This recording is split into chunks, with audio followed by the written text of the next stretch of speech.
Assalamualaikum warahmatullahi wabarakatuh. Alhamdulillah hamdan katsiran tayyiban mubarakan fihi kama yuhibbu rabbuna wa yarda.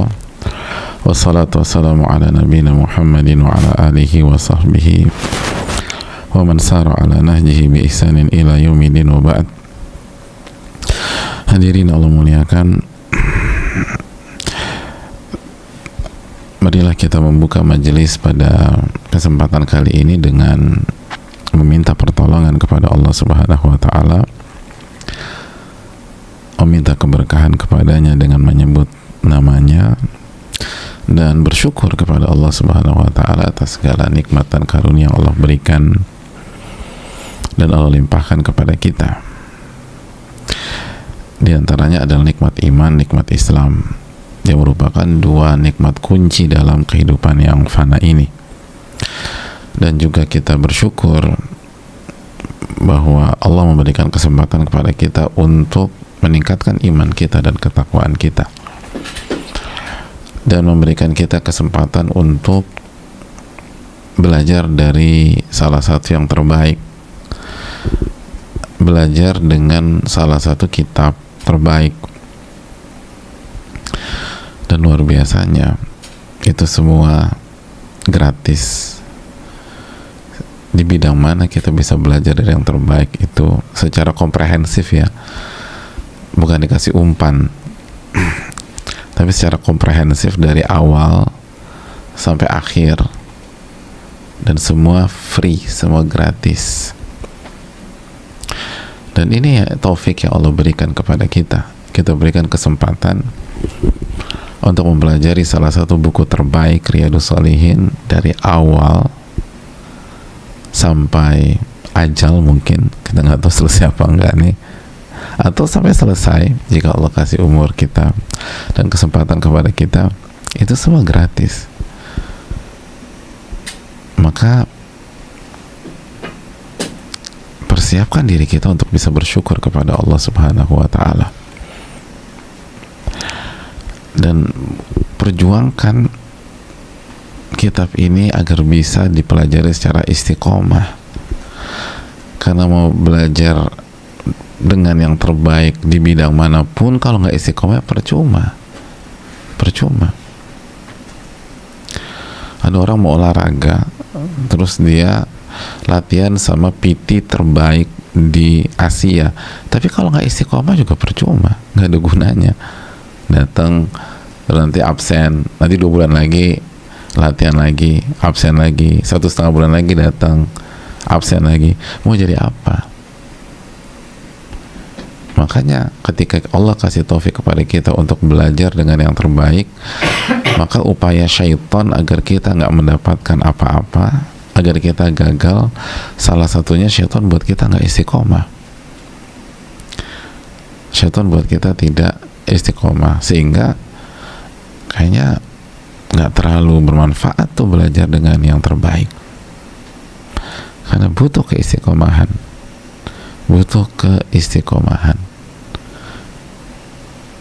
man thabata nabat, barang siapa yang kokoh dan istiqomah di atas sebuah titik dalam sebuah kebaikan, dia yang akan tumbuh. Apalagi kalau kita udah hidup di dalam pola buruk, pola duniawi itu selama puluhan tahun, ya jangan berharap banyak berubah kalau hanya sekali-sekali. Itu harus terus.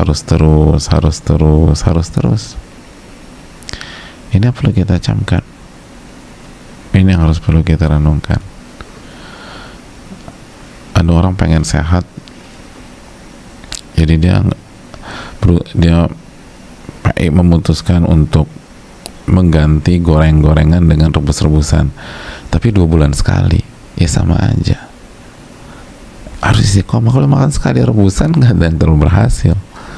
Harus continue. Ini yang perlu kita tanamkan terus dalam diri kita, dan harus kita perjuangkan. Allah udah baik kasih kesempatan kita belajar dengan salah satu ulama terbaik dan dengan salah satu buku terbaik. Tugas kita tinggal istiqomah. Tugas kita istiqomah. Subhanallah. Bayangin, untuk belajar ilmu sholihin itu nggak ada seleksinya. Kita mau belajar di tempat terbaik itu diseleksi dulu. Nilai SMA kita berapa, TOEFL kita berapa. Ini nggak pakai TOEFL-TOEFLan, udah duduk manis belajar. Itu aja banyak absennya, itu aja ngantuk lagi. Mana kita mau berubah?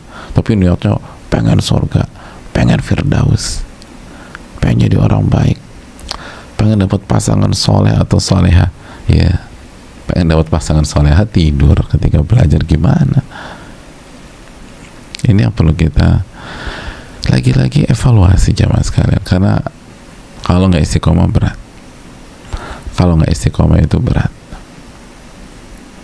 Maka mintalah keistiqomahan dan mintalah ilmu yang bermanfaat dari Allah Subhanahu wa Ta'ala.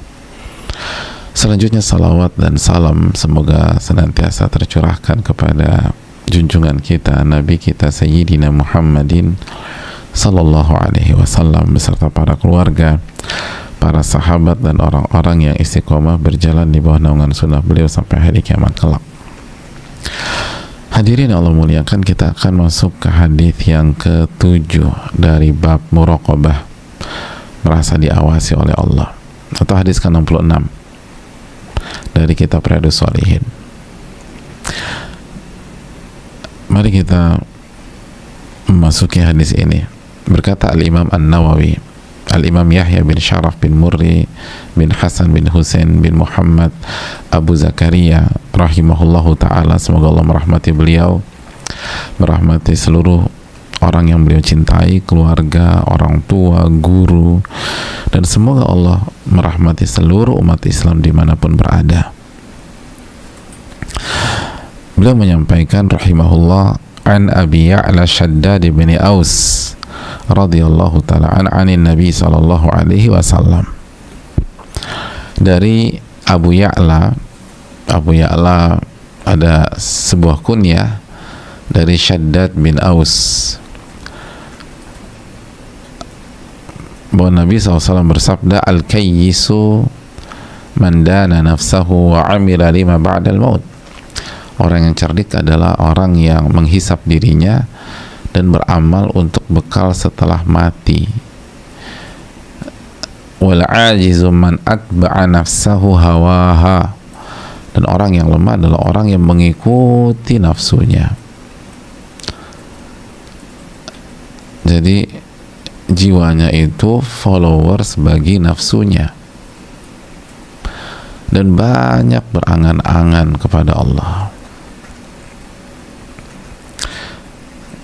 Jadi perjuangannya seperti apa, cita-citanya sedikit ke langit.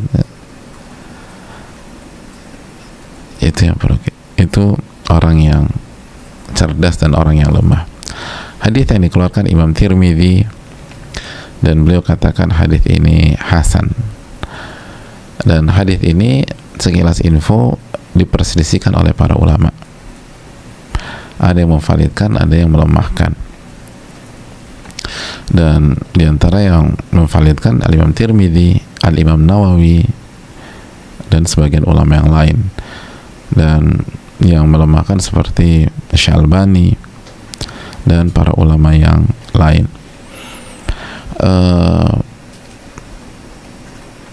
Hadirin Allah muliakan, kalaupun hadis ini lemah tapi maknanya benar.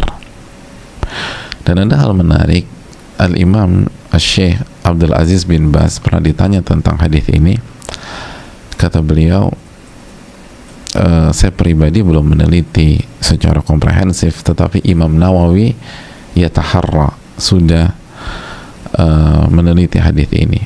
Jadi Syekh bin Baz mensyarah hadis ini tanpa memberikan catatan apapun dan mengatakan hadis ini sudah diteliti oleh Al-Imam An-Nawawi. Ini menunjukkan bahwa penelitian Imam Nawawi rahimahullah ta'ala sangat-sangat mu'tabar, bisa dijadikan sekali lagi referensi oleh orang awam seperti kita. Yang ada orang awam, Syekh bin Baz saja demikian. Ya, dan perbedaan pendapat ulama dalam validitas hadis, khususnya tentang hadis hasan dan hadis dhaif, itu hal yang normal di tengah ilmu hadis. Dan perbedaan mereka seperti perbedaan dalam menyikapi masalah fikih. Ini masalah ranah ijtihadiyah, dan yang berbeda sama-sama para ulama kita, ulama Ahlus Sunnah wal Jamaah. Ya hadirin Allah muliakan, kita masuk ke hadis ini. Yang pertama tentu saja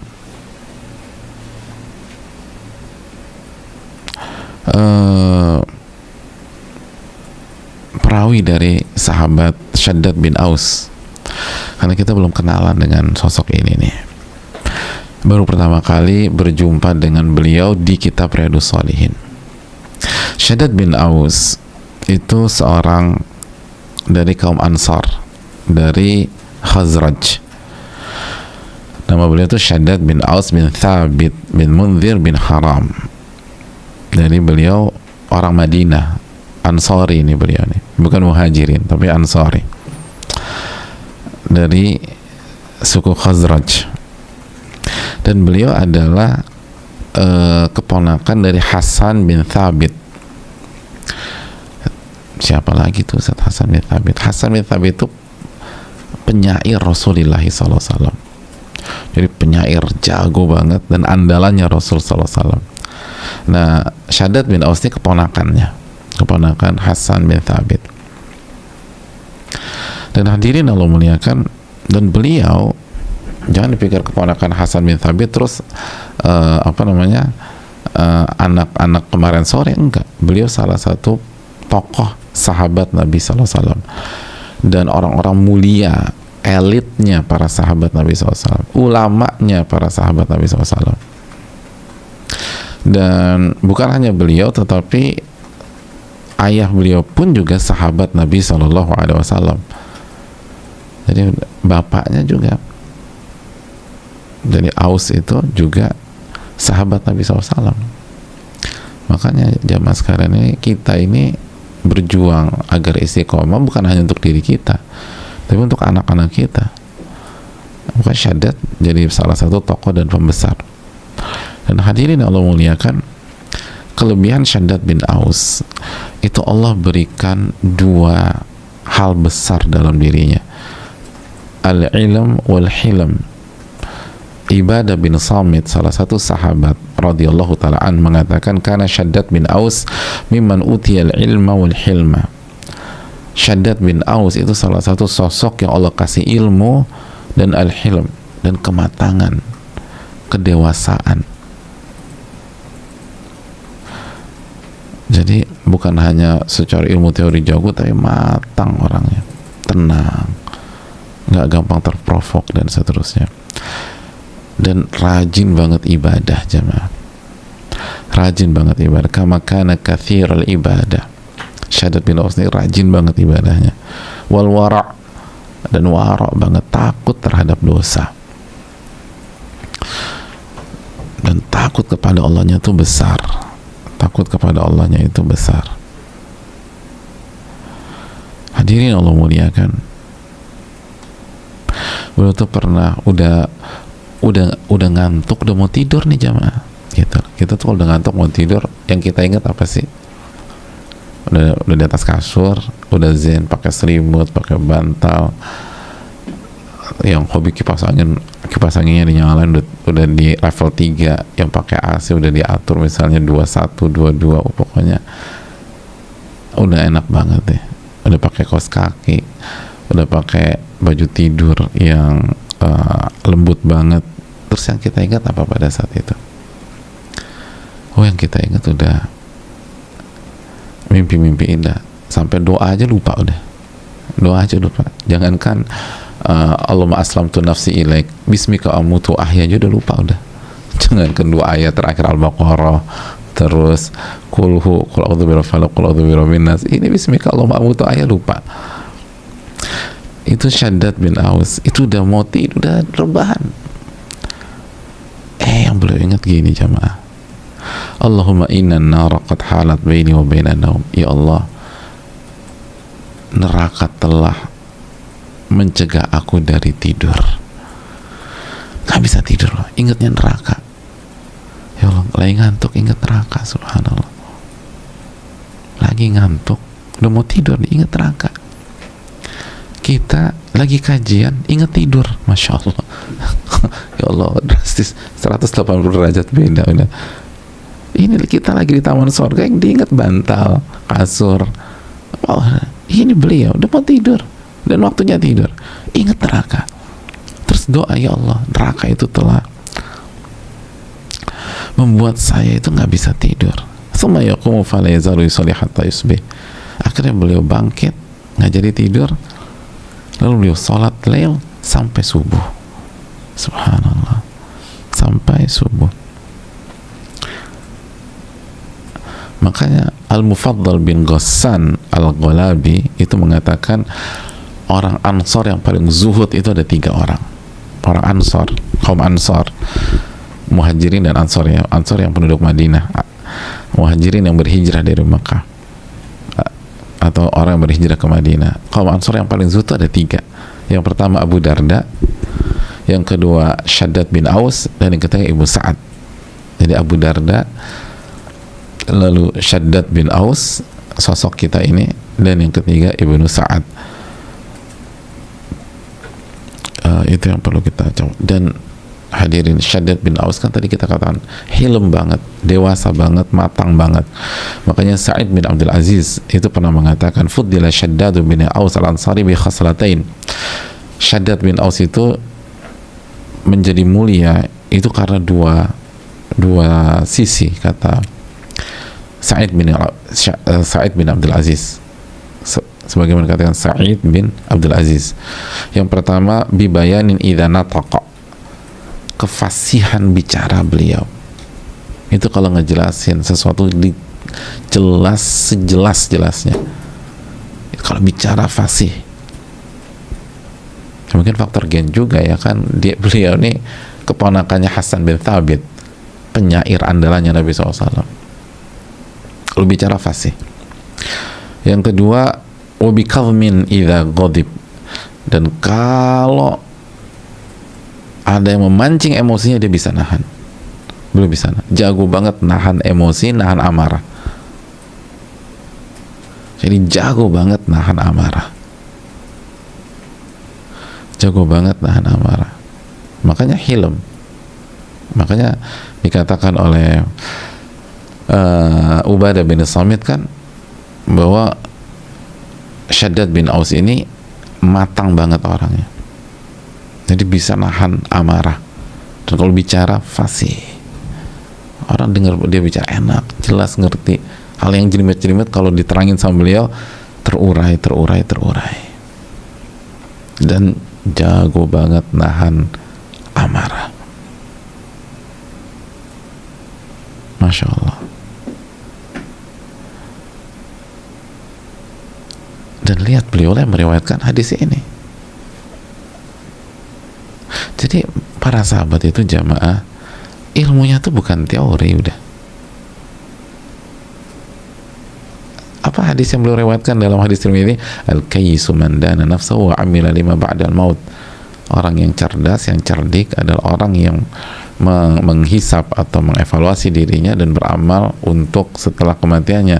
Dan orang yang lemah itu selalu ngikutin hawa nafsunya. Orang yang lemah selalu ngikutin hawa nafsunya. Dan Shaddad bin Aus matang sekali, dewasa sekali, dan jago nahan amarah. Klop nggak? Klop. Klik banget sudah. Jadi sifat lo klik dengan hadis yang beliau riwayatkan. Beda sama kita, ngaji bertahun-tahun tetap aja emosi, ngamuk segala macam.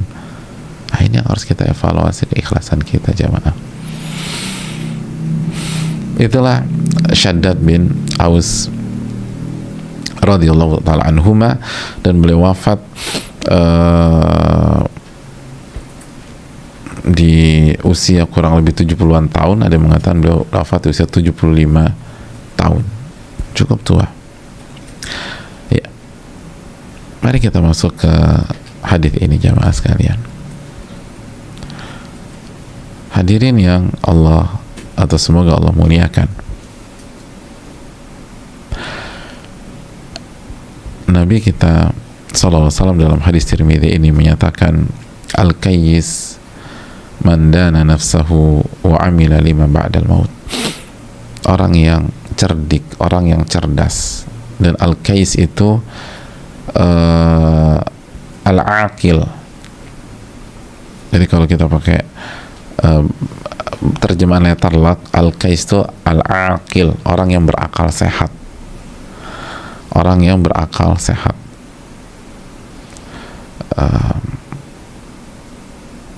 Itu yang dijelaskan dalam kitab Nihaya fi Gharibil Hadits wal Athar Ibnu Athir dan para ulama lain. Mungkin kita terima simpel, orang yang cerdas, orang yang cerdik. Jadi orang yang kalau menilai sesuatu menggunakan akal sehat, bukan menggunakan emosinya, bukan menggunakan nafsunya, bukan yang suka-suka gue dong, ini gua, enggak. Orang yang menggunakan akal sehatnya, orang yang cerdas. Nah, ini kan kita sering menilai, oh, dia tuh cerdas banget ya, oh masya Allah dia cerdas. Nah, sebenarnya standar cerdas di dalam agama kita tuh apa sih jamaah gitu ya? Orang cerdas itu menurut Nabi SAW itu yang seperti apa sih? Yang IPK-nya 3,9 atau 4, atau yang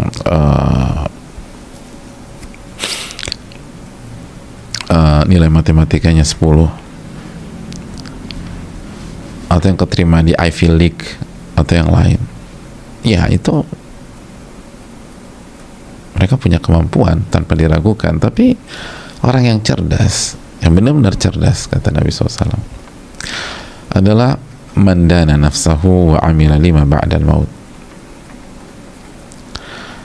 Yang hidupnya itu senantiasa dana nafsahu. Dana nafsahu itu menghisap dirinya,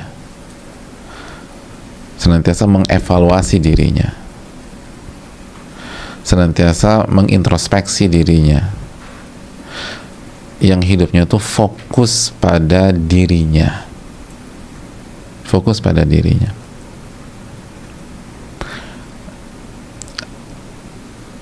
Fokus pada dirinya, pada target-targetnya, lalu amal ibadahnya, fokus pada amalan hatinya, lalu begitu selesai evaluasi, introspeksi, ada exit briefing gitu loh. Sama siapa? Sama dirinya. Hari ini saya ngapain aja? Terus fokus pada dirinya. Nah, itu orang cerdas. Orang cerdas tuh gitu, fokus pada diri. Setiap hari itu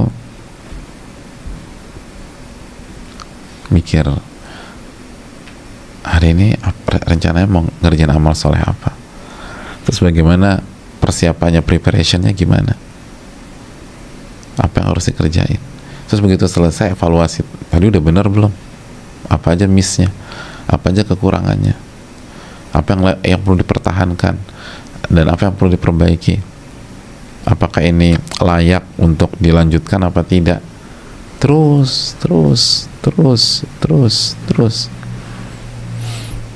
evaluasi terus, hisap terus, evaluasi terus, introspeksi diri.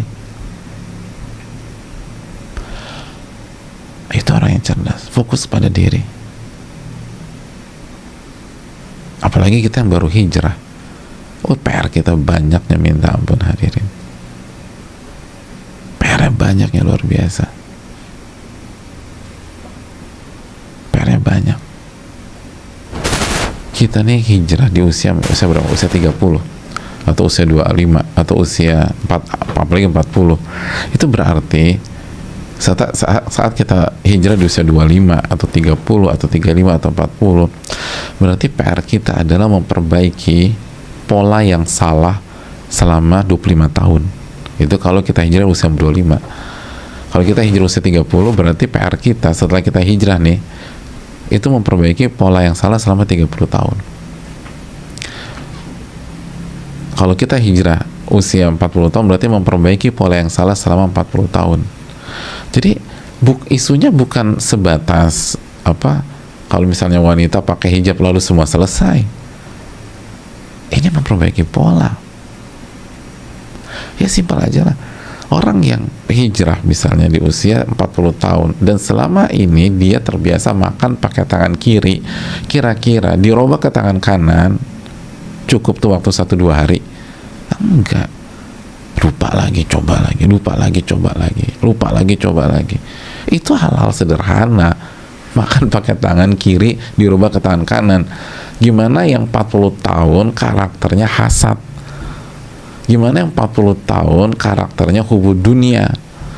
Gimana yang 40 tahun karakternya narsis? Gimana yang 40 tahun karakternya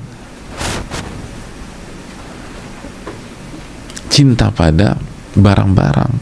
Gimana yang 40 tahun karakternya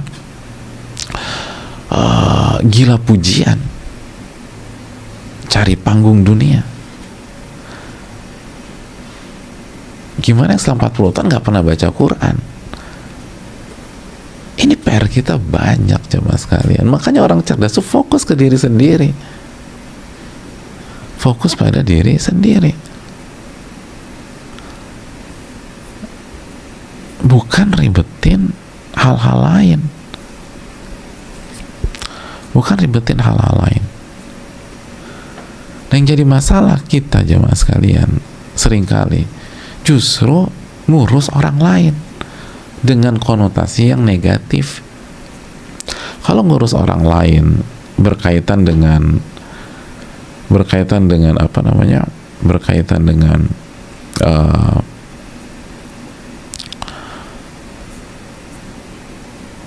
tanggung jawab kita, ya berkaitan dengan tanggung jawab kita. Tapi seringkali kita ngurus aib orang, isu tentang orang, urusan orang. Itu hadirin Allah muliakan,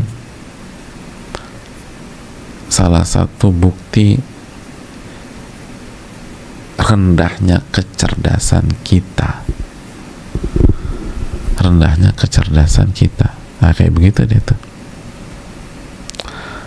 Pengen tahu cerdasnya kita? Udah, ngurusin orang. Oh, penyakit kita banyak, ngapain ngurusin orang? Kata penyair, kata ulama jamaah sekalian, al-mar'u idza kana aqilan wari'an ashghalahu an uyubi ghairihi wara'uhu kamal alilu saqimu ashghalahu an waj'in nasi kulluhum waj'uhu an waj'in nasi kullihim waj'uhu. Seseorang itu yang cerdas dan wara', kewaraannya akan membuat dia sibuk ngurusin diri sendiri sehingga nggak sempat ngurusin aib orang. Kewaraannya membuat dia ngurusin aib dirinya, aib-aib dirinya, dosa-dosa dia, sehingga dia nggak sempat ngurusin dosa orang sama aib-aib orang. Kamal alilus saqim, sebagaimana orang yang sedang sakit, penyakitnya membuat dia sibuk ngurusin pengobatannya sehingga nggak sempat ngurusin penyakit-penyakit orang.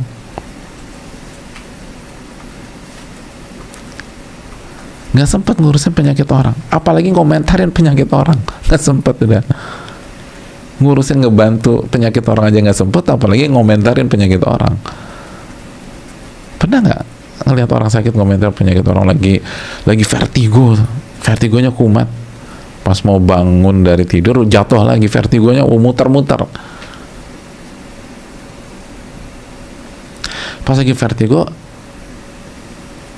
tiba-tiba yang diomongin ngesianin tetangganya yang lagi sakit panu. Kira-kira ada orang kayak gitu nggak? Ya nggak ada. Dia Dia lagi vertigo kumat, dia ngurus diri sendiri.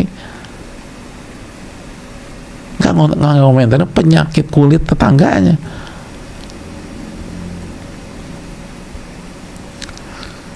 Nggak ngomentarin.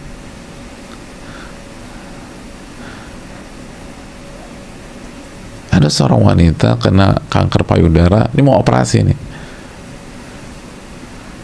So, ada nggak mau operasi ngetawain pasien di kamar lain yang gagal ginjal? Ada orang kayak begitu? Subhanallah. Tapi kenapa kita seperti itu? Ngetawain aib orang, ngetawain kesalahan orang,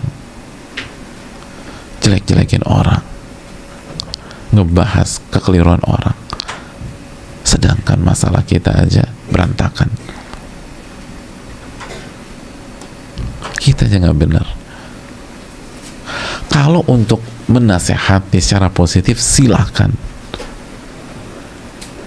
tapi kita tahulah konteks yang sedang kita bicarakan apa.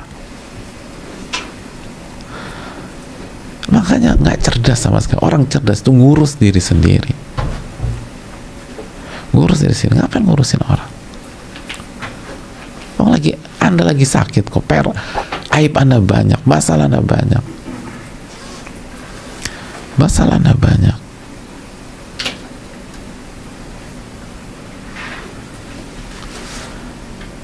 Makanya kata para ulama, walau kana dha aqlin lamma aba ghairahu.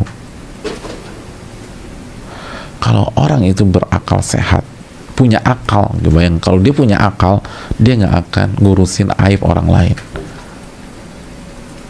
Jadi kalau punya akal, bukan punya kesolehan lagi, punya akal, gitu kata para ulama, dia nggak akan urus aib orang lain secara konotasi negatif. Ngomongin A, ngomongin B, ngomongin C.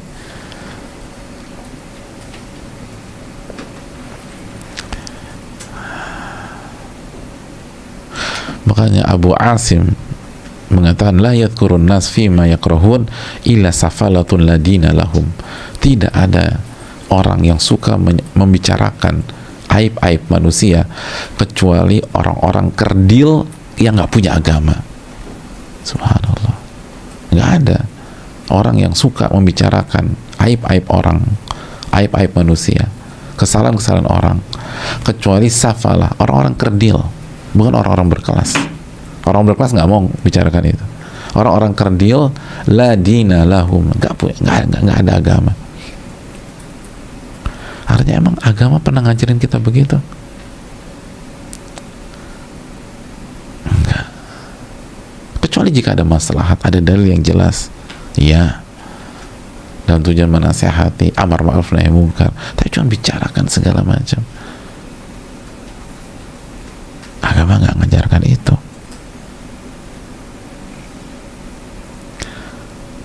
Jadi fokuslah pada diri sendiri. Itu tanda kita tuh cerdas saat kita sibuk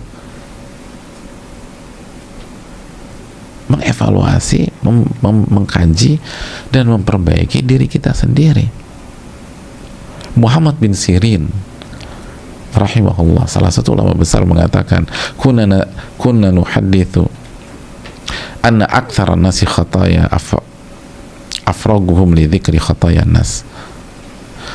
Kita tuh dulu punya kesimpulan, kata Muhammad bin Sirin, orang yang paling banyak dosa dan kesalahan dan aibnya adalah orang yang paling banyak menyebutkan kesalahan orang. Jadi semakin banyak kita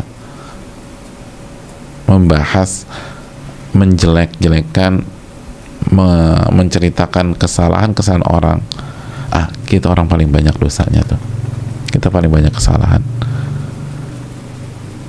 Jadi semakin kita punya waktu untuk bicarakan aib orang, itu tandanya aib kita paling banyak.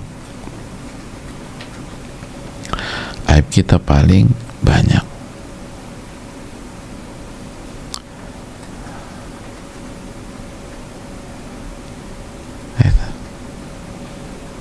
Dan itu dari kebodohan, bukan dari kecerdasan.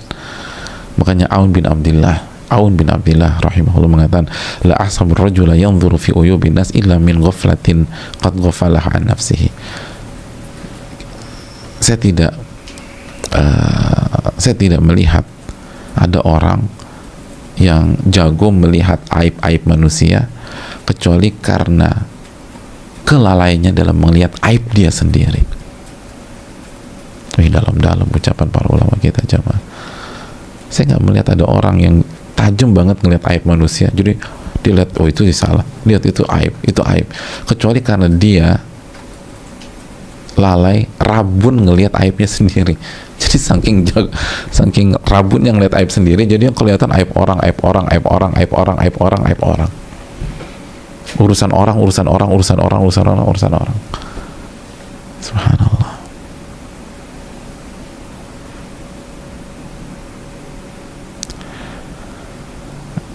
Itu yang perlu kita renungkan, jamaah.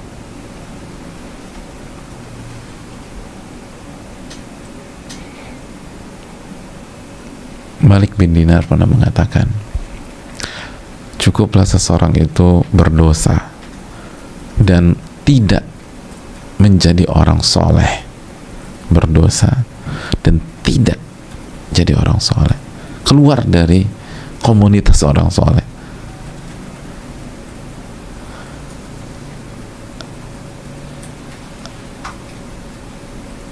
Jika dia duduk di sebuah majelis, wa yaqa fi irdi salihin, lalu dia bicarakan kekurangan dan aib orang-orang soleh.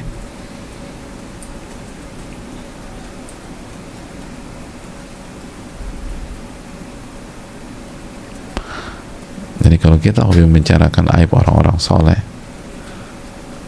maka detik itulah kita bukan orang soleh dan pendosa, walaupun ngajinya udah lama.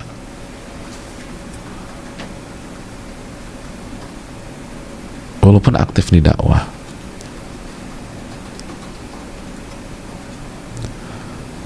itu dikatakan para ulama.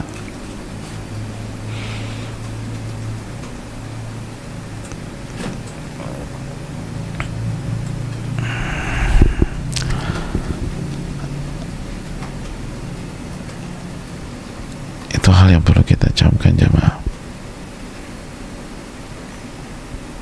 dan menunjukkan tidak cerdas sama sekali. Bahkan tadi safalah, orang-orang rendahan yang tidak ada agama. Kata siapa? Kata Abu Asim.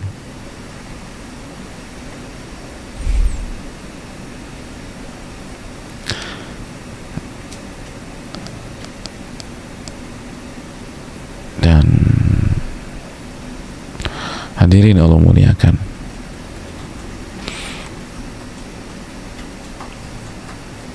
disinilah korelasi antara hadis ini dengan bab muraqabah. Kalau kita merasa diawasi oleh Allah, gak berani kita bicarakan aib manusia, gak berani kita bicarakan aib orang, dan mau menyibukkan diri dengan aib-aib orang, gak berani. Oh, Allah lihat kita.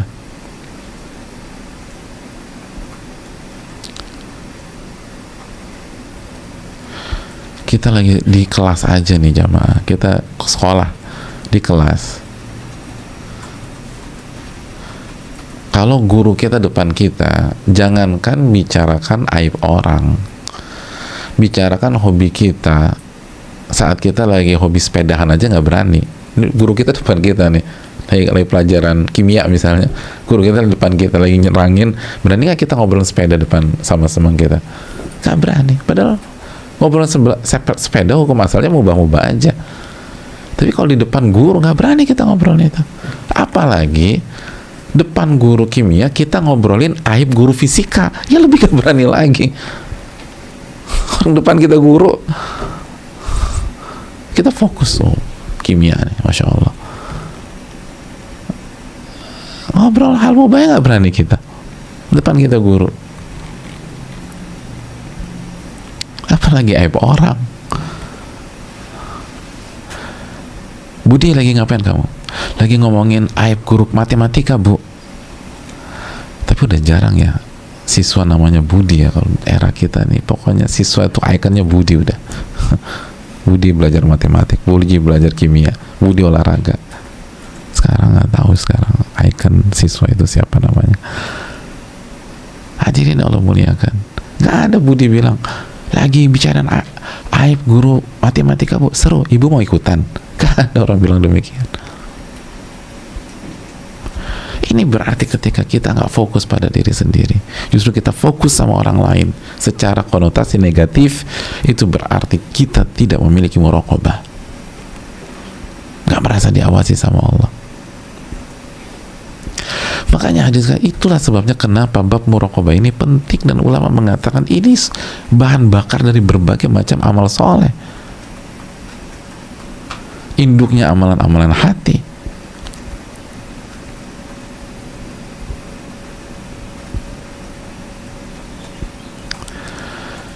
Oh, nggak berkutik. Dulu waktu kita sekolah, seringkali anak-anak yang bandel itu kalau ujian itu dipanggil sama guru killer itu untuk kerjaan ujian di depan mukanya tuh. Fulan sini, duduk sini. Udah nggak berkutik deh, nggak bisa ngapa-ngapain. Padahal persenjataan kebentan udah ada di sekujur tubuhnya, di kantongnya, di sakunya, di kaos kaki. Dipanggil, Pak, kamu duduk sini depan bapak. Pelototin sama bapaknya gitu. Nggak bisa ngapain, nggak bisa berkutik, udah nggak bisa nengok kanan nengok kiri, udah ngurus dirinya sendiri, udah ngurus diri sendiri, udah berusaha dong gimana cara ngejawab ini, karena diawasi. Kita nih hidup ngurus A, ngurus B, ngurus C, ya bukan urusan kita. Aib kita banyak jemaah, aib kita banyak, kita yang belum ikhlas. Dan itu tadi kata para ulama, Anda ngurusin aib orang aja itu menunjukkan aib Anda banyak. Kan safalah, kita ngurusin, mau orang bilang kita sudah hijrah kayak Masya Allah senior, kita bicarakan aib orang, itu menunjukkan kita punya aib yang besar. Kenapa Anda nggak ngurusin itu? Kenapa kita nggak pikir, kenapa gue ngurusin aib orang ya? Aib gue banyak. Dan ini bukan orang cerdas, ngurus diri sendiri, mendana nafsa, evaluasi diri, introspeksi diri, cari ilmu, konsultasi dengan ahlinya ketika kita punya masalah. Bukan ngurus A, ngurus B, ngurus C yang nggak bermanfaat, sedangkan kita banyak PR. Itu menunjukkan safalah, orang-orang kerdil, kata para ulama. Bukan kata saya juga banyak dosanya. Ini kata para ulama, kata Abu Asim, orang-orang kerdil kerjanya tuh begitu. Dan ini penting, karena ini makar syaitan nih yang membuat, yang seringkali menjebak kita jemaah sekali. Makar syaitan, akhirnya bertahun-tahun ngaji nggak ada gunanya, artinya progresnya jauh banget. Kenapa? Karena ngurus hal-hal yang begini, nggak fokus pada diri sendiri.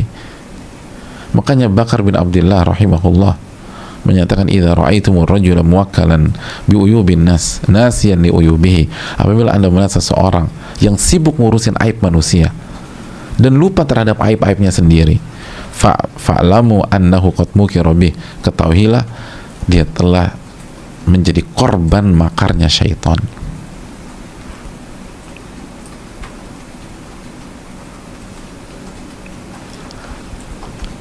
Udah kena dia, udah habis, waktu habis, umur habis, dan dia dicap sebagai orang yang gak cerdas. Mau IQ-nya 170, mau IPK-nya 4 kayak, gak cerdas dia.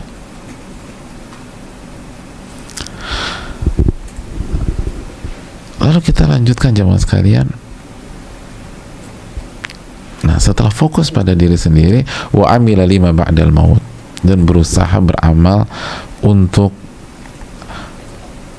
masa depan setelah kematiannya. Masa depan setelah kematiannya. Jadi orang-orang cerdas itu semangat beramal, semangat beribadah, produktif. Lihat, wa amila. Jadi bukan pasif, bukan lemes, bukan nggak bergairah, bukan jadi males sebagian orang setelah hijrah jadi malas. Enggak. Wa amila, beramal dia, berkarya, produktif. Lima ba'dal maut, tetapi bukan untuk dunia, untuk hari akhiratnya, untuk setelah kematian. Dia niatkan untuk itu, bukan hanya untuk dunia. Tetap produktif, bahkan lebih produktif daripada sebelumnya. Ibadahnya lebih semangat. Tapi semuanya, baik ibadah mahdhah, sholat, zikir, maupun karya-karya dalam bidangnya, itu dedikasikan, dia persembahkan untuk kehidupannya setelah kematiannya. Itu baru orang cerdas. Jadi tetap beramal. Nggak penting, udah saya udah mau gini-gini aja deh, mau zikir aja, nggak ngomong apa-apa. Loh, enggak. Kita lihat ketika Nabi dan para sahabat menjalankan konsep yang benar, kira-kira mereka terbelakang dari segi duniawi atau terdepan di kancah dunia? Jadi diperhitungkan.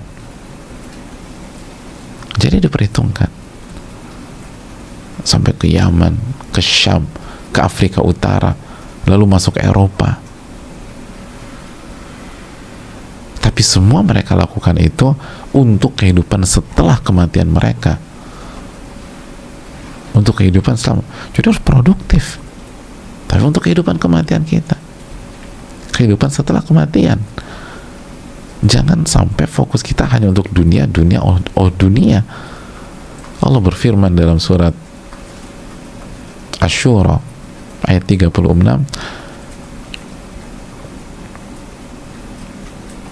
fama utitu min syai'in famata'ul hayatid dunya, dan apapun yang diberikan kepada kalian itu hanya kehidupan hidup di dunia. Famata'ul hayatid, itu hanya kehidupan di dunia. Wa ma indallahi khairun wa abqa, dan yang ada di sisi Allah itu jauh lebih baik dan jauh lebih kekal bagi orang-orang yang beriman. Karena percaya nggak ini tentang masa depan, beriman nggak, wa ala rabbihim yatawakkalun, dan mereka hanya bertawakal kepada Allah Subhanahu wa ta'ala. Jadi apa yang didapat itu hanya dunia, jangan fokus ke sana. Fokus apa yang ada di sisi Allah. Wa ma indallahi khairun wa abqa, adapun yang di sisi Allah itu jauh lebih baik dan jauh lebih kekal, jauh lebih baik, jauh lebih kekal. Kita sudah sempat bahas tentang orang termiskin di surga itu kayak apa, jamaah? 50 kali lipat raja dunia.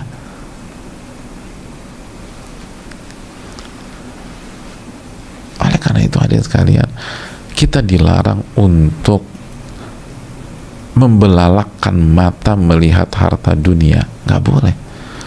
Kita nggak boleh kagum terhadap barang-barang atau harta-harta dunia, itu nggak boleh. Allah berfirman dalam surat Thaha ayat 131, wala tamuddanna ainaika ila ma mata'na bihi azwajan minhum zahratal hayatid dunya linaftinahum fi. Janganlah kalian tujukan kedua mata kalian kepada apa yang kami berikan kepada mereka dari kehidupan dunia, dari perhiasan dunia, dari kekayaan dunia, yang tidak lain tidak bukan kita kasih dunia ke mereka hanya untuk menguji mereka. Ingat, bukan reward, hanya untuk menguji mereka. Linaftinahum fi, hanya untuk menguji mereka. Anda pergi ke rumah teman Anda, lalu Anda lihat rumahnya luar biasa mewahnya, linaftinahum fi, itu dia tinggal di rumah itu, tujuannya Allah ingin uji mereka di dalam rumah tersebut. Allah ingin uji. Nah, kenapa Anda kagum? Oh, ini ujian kok. Kenapa Anda kagum? Anda lihat teman Anda kemana-mana pakai fasilitas nomor satu, jangan, nggak usah kagum, enak banget ya loh, jangan, itu ujian. Pakai barang-barang kelas 1, ya nggak usah kagum, itu ujian. Itu ujian, nggak usah kagum, biasa aja.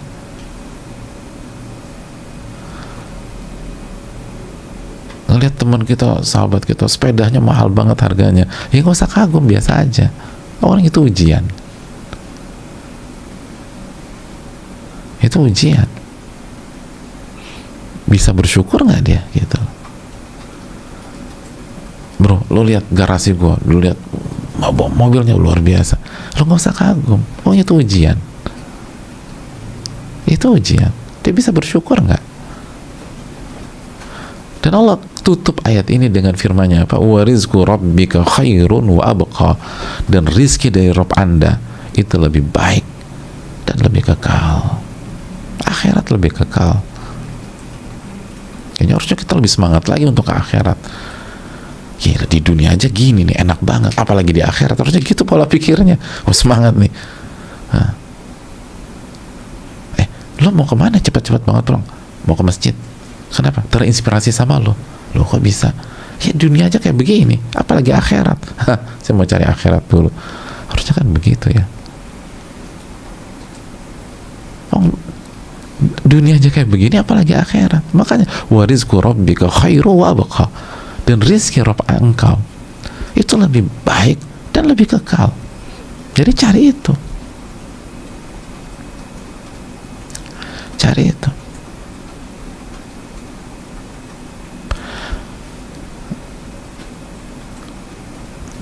Silakan berkarya persembahkan untuk kehidupan kita setelah kematian. Karena kalau buat dunia mau sampai kapan sih? Mentok-mentok kita hidup 60-an tahun, 70-an tahun, 80 tahun. Kalau 80-90 kita masih hidup misalnya, mayoritas orang yang hidup 80-90 tahun juga nggak produktif. Mayoritas terbaring di atas kasur. Hanya beberapa persen yang masih bisa segar dan seterusnya. Masa itu yang kita andalkan? Dan ada banyak orang nggak bisa nikmatin. Nggak bisa nikmatin.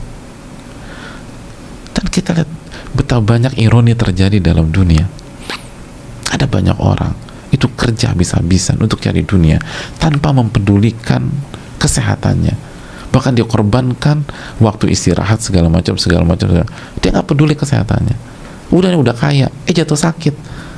Pas dia sakit, duitnya dipakai buat biaya pengobatan dia. Jadi subhanallah, dia kerja mati-matian, nggak peduli kesehatan. Wah, habis-habisan jadi kaya sih, tapi habis kaya sakit. Pas sakit itu duitnya dipakai buat biaya pengobatan, dan dia sendiri nggak bisa nikmatin kekayaannya. Nggak boleh makan inilah, nggak boleh makan itulah, seterusnya. Afala ta'qilun? Kenapa kita nggak berpikir ke arah sana? Kenapa kita nggak berpikir ke surga? Surga nggak ada masalah kolesterol, jamaah. Nggak ada masalah asam urat di surga.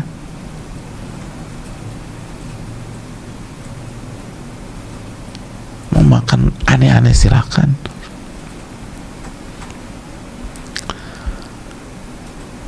Jadi wa amila lima ba'dal maut. Tetap beramal, tetap beraktif, tetap semangat, tapi ditambah gitu loh. Cari yang lebih baik dong. Allah tadi sudah kata wa rizqu rabbika khairu wa abqa. Ini yang lebih baik itu rezeki di sisi Allah. Jadi sebenarnya hijrah itu membuka mata kita untuk mendapatkan yang jauh lebih baik dan jauh lebih kekal. Kenapa akhirnya narasinya kok ribet banget ya hijrah ya? Kok susah banget? Loh, harusnya kan narasinya ternyata ada yang lebih indah dari yang selama ini saya pikir ya. Ada yang lebih tinggi, ada yang lebih kekal.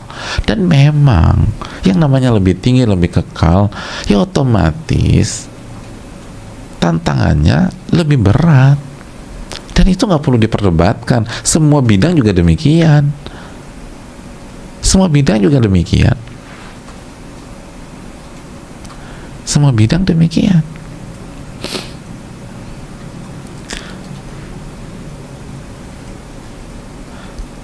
Kan gitu hadirin. Pemain bola nih dari Indonesia terus main di Liga Inggris, itu artinya senang, itu artinya dia akan ketemu musuh yang lebih berat lagi. Masuk Liga Champion, artinya dia ketemu lawan yang jauh lebih berat lagi. Nggak ada yang mundur tuh. Nggak ada pemain bola, kenapa nggak mau main di Liga Champion? Musuhnya berat-berat, nggak enak, mendingan gue main di Tarkam aja, bisa cetak 9 gol. Nggak ada orang pemain bola mikir begitu. Kenapa untuk akhirat? Aduh nggak deh bro, gue belum siap hijrah nih, terlalu berat-berat. Aduh gimana sih?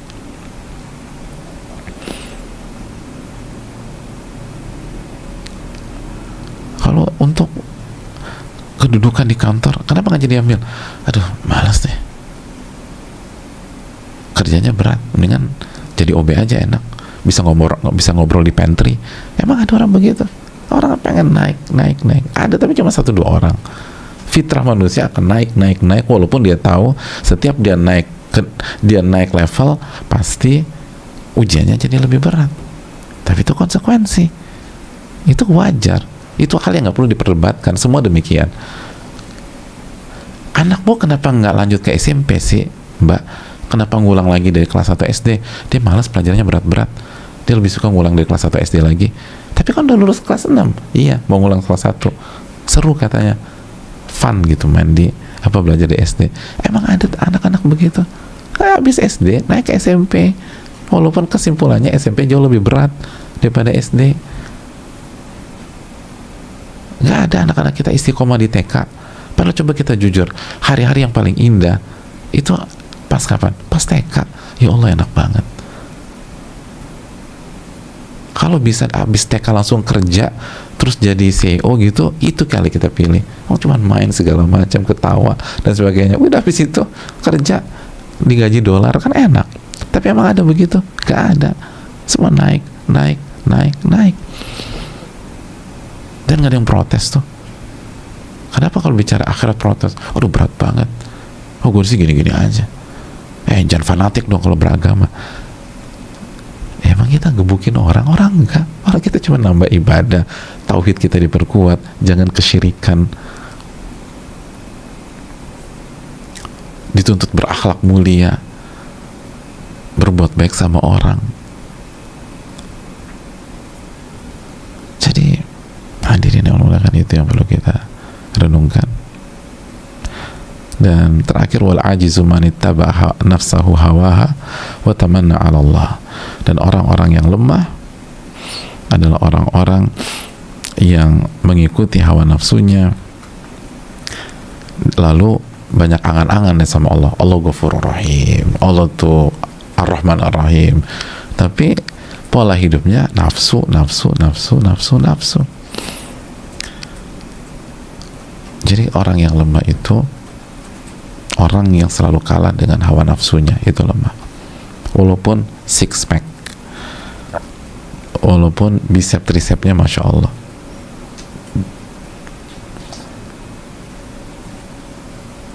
walaupun kalau olahraga Iron Man,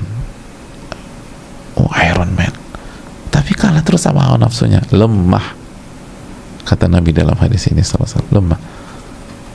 Mau bisa berenang berkilo-kilo kayak, mau bisa lari berkilo-kilo, mau bisa naik sepeda berkilo-kilo, lemah kalau kita kalah dengan hawa nafsu kita. Itu poinnya. Jangankan kita, jamaah, Nabi aja diwanti-wanti sama Allah jangan ngikutin hawa nafsu. Itu para Nabi yang masya Allah itu ditekankan jangan ngikutin hawa nafsu.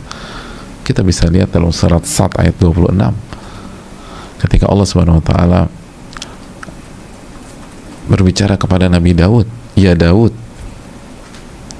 wahai Daud, inna ja'alnaka khalifah, wahai Daud, inna ja'alnaka khalifah fil ardi fahkum bainan nas bil haqq wa la tattabi'il hawa fayudillaka an sabilillah innal ladzina yudilluna an sabilillah lahum adzabun syadid bima nasu yaumal hisab. Wahai Daud, kami jadikan engkau sebagai pemimpin di muka bumi. Pemimpin, udah Nabi pemimpin pula. Berikan keputusan di tengah-tengah manusia dengan adil, dan jangan pernah ikutin hawa nafsu. Ini Nabi dan pemimpin terbaik di dunia. Di antara pemimpin-pemimpin terbaik sepanjang masa, Nabi Daud. Komplit. Sifat kepemimpinan komplit. Itu aja masih diwanti, jangan ngikutin hawa nafsu. Kenapa? Karena kalau engkau ikutin hawa nafsu, itu nafsu akan membuat sesat di jalan Allah. Akan menyesatkan kamu. Akan menyesatkan kamu. Sesungguhnya orang-orang yang sesat dari jalan Allah akan mendapatkan azab yang berat dan mereka melupakan hari kiamat. Karena secara umum nafsu itu ngajak kita maksiat, dosa, seterusnya. Sebagaimana firman Allah dalam surat Yusuf ayat 53, inna nafsa la'ammaratun bisu', sesungguhnya nafsu itu selalu mengajak kepada keburukan. Illama rahimah rabbi, kecuali yang dirahmati oleh Allah. Kecuali nafsu yang dirahmati oleh Allah. Ada anomali, tapi sedikit. Mayoritasnya mengajak kepada keburukan. Dan nanti gaya kita tamanna ala Allah, berangan-angan, oh Allah ghafur rahim, pokoknya tenang aja segala macam. Gak bisa. Ini yang perlu kita terus jadikan standar evaluasi dalam kehidupan kita sehari-hari. Dan orang-orang itu orang-orang yang lemah, orang-orang yang lemah. Kalau kita ngikutin hawa nafsu terus, ngikutin hawa nafsu sekuat apapun, maka jamaah sekalian, jangan ikuti dan mintalah pertolongan kepada Allah Subhanahu wa ta'ala. Minta pertolongan kepada Rabbul Alamin. Minta pertolongan kepada Rabbul Alamin. Makanya hadirin Allah muliakan, kata Al-Imam Ibnul Qayyim, talibullahu daril akhirah la yastaqimu lahu siyaruhu wa talabuhu ila bihabsain. Orang yang pulang kepada Allah dan kembali kepada hari akhirat, yang mencari jalan menuju kampung akhiratnya, mencari wajah Allah Subhanahu wa ta'ala, tidak akan lancar perjalanannya dan tidak akan mendapatkan yang diinginkan kecuali dengan menahan dua hal.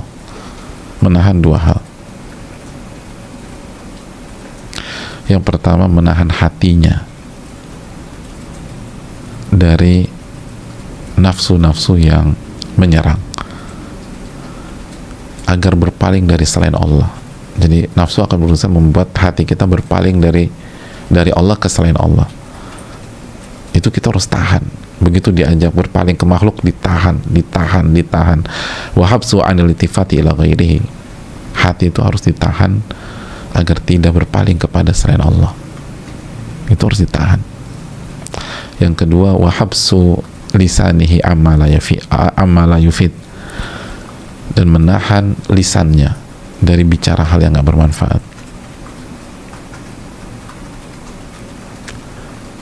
Gitu jamaah sekalian.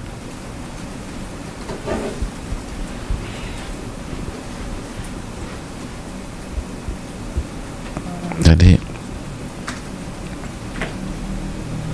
itu penggalan ucapan Ibnu Qayyim rahimahullah. Harus nahan. Memang berat, tapi minta pertolongan kepada Allah Subhanahu wa ta'ala. Minta pertolongan kepada Rabbul Alamin.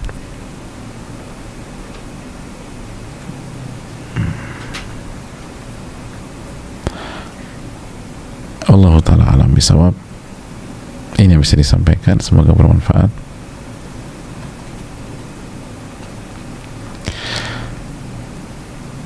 Oh, satu lagi analogi yang disampaikan Al-Imam Ibnu Hazm terakhir, bahwa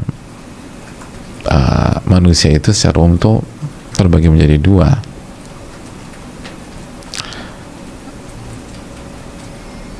Dalam perjalanannya, ya, perjalanan kehidupan. Yang pertama,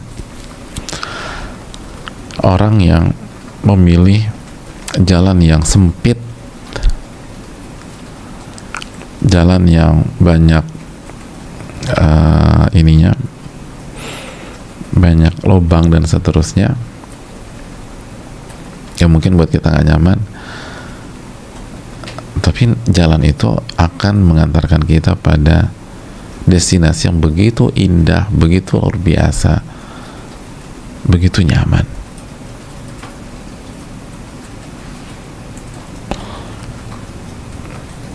Atau seseorang itu memilih jalan yang bagus, yang mewah, jalannya mewah, pokoknya keren banget, tapi ujung dari jalan itu adalah jurang kebinasaan. Maka pilihlah, mau pilih jalan yang mana. Jalan tuh cuma dua itu aja. Nggak ada jalan mewah lalu mengarahkan ke yang indah, tuh nggak ada. Nah, kalau kita yang hobi traveling bisa tuh kayak gitu, masuk hutan segala macam hanya untuk ngelihat air terjun yang indah misalnya, tuh bisa ngerti konsep ini, tuh bisa ngerti. Tapi kenapa dalam masa kehidupan suka-suka? Enggak. Untuk mendapatkan sesuatu yang indah itu kita harus lewat jalan yang kayak begitu, dan jalan yang nyaman segala macam itu hanya bawa ke jurang kebinasaan. Dan itulah jalan hawa nafsu, enak segala macam, tapi nanti jurang.